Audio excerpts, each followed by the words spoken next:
ஓடிடுச்சு. இப்போ 2 நிமிஷம் ஓடிடுச்சு. நான் கட் பண்ணிட்டேன். அடுத்த வீடியோ போட்டிருக்கேன்.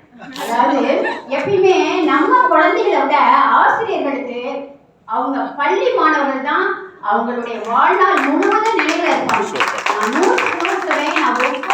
ஒவ்வொரு நிமிஷமும் என்னுடைய மாணவ செல்வங்கள், அரிய செல்வங்கள், அற்புதமான அறிவான குழந்தைகள், அவங்கனாலதான் நான் என்னோட உயிரோட இருக்கேன், உயிர்ப்போட இருக்கேன்.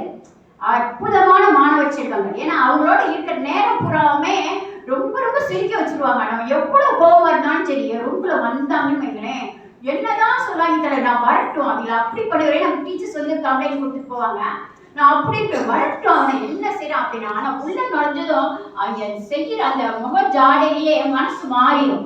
உண்மையிலே நம்ம பிள்ளைகள் கூட நம்ம மனசு மாற மாட்டோம், ஆனா மாணவ செல்வங்களுக்கு மனசு மாறுவான். எதுக்கு சொல்றேன்னா, இந்த மாபெரும் சபையில ஆசிரியர் பெருமக்கள் நிறைய பேர் இருக்காங்க. அதனால ரொம்ப ஒரு மகிழ்ச்சியான செய்தி மாணவ செல்வங்கள். அப்படிப்பட்ட மாணவ செல்வங்கள் வகுப்புல என்ன கேட்கிறாங்க அப்படிங்கிறத பத்தி தான் ஒரு 2 ஜோக் மட்டும் நான் சொல்றேன். அதாவது ஆசிரியர், வரலாற்று ஆசிரியர் கேட்கிறாங்க, ஏன்பா முகலாயர் மன்னர் எங்க இருந்து எது வரைக்கும் ஆட்சி செஞ்சாங்க அப்படின்னு கேட்கவும், அது சொல்றான் 16ஆம் பக்கத்துல இருந்து 50ஆவது பக்கம் வரைக்கும் அவர் ஆட்சி செஞ்சாருமா அப்படின்னு. அப்புறம் மேத்ஸ் கணக்கு வாத்தியார் வராரு. இந்த கணக்கு ரொம்ப ரொம்ப ஈஸியான கணக்கு, ஒரு முட்டாள் கூட இது ஈஸியா போட்டுலாம் அப்படின்னு. உடனே மாணவன் சொன்னேன், ஐயா நீங்க தானே முட்டாள், நீங்க தானே அது ரொம்ப ஈஸியா போட்டீங்க அப்படிங்கிறான். சிரிச்ச அத்தனை நல்ல உள்ளவர்களுக்கும் நன்றியை தெரிவித்துக் கொள்கிட்டு, இந்திய பிறந்த நாள் காணும் அத்தனை சான்றோர் பெருமக்களுக்கும், பிறந்த நாள் கண்ட முடிந்த அனைத்து அறிஞர் பெருமக்களுக்கும் முடிச்சிருங்க.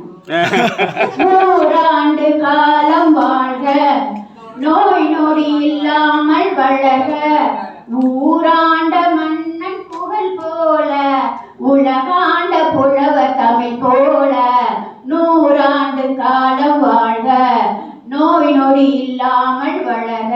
நன்றி.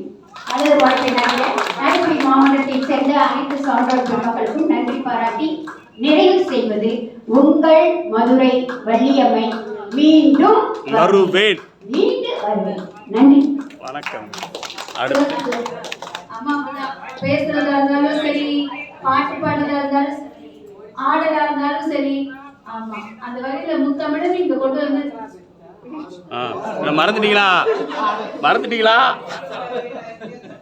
எனக்கு 1 நிமிஷம் ஆகல. உண்மையிலேயே நான் வந்து பள்ளி முதல்வராக 38 ஆண்டுகள் இருந்தேன்.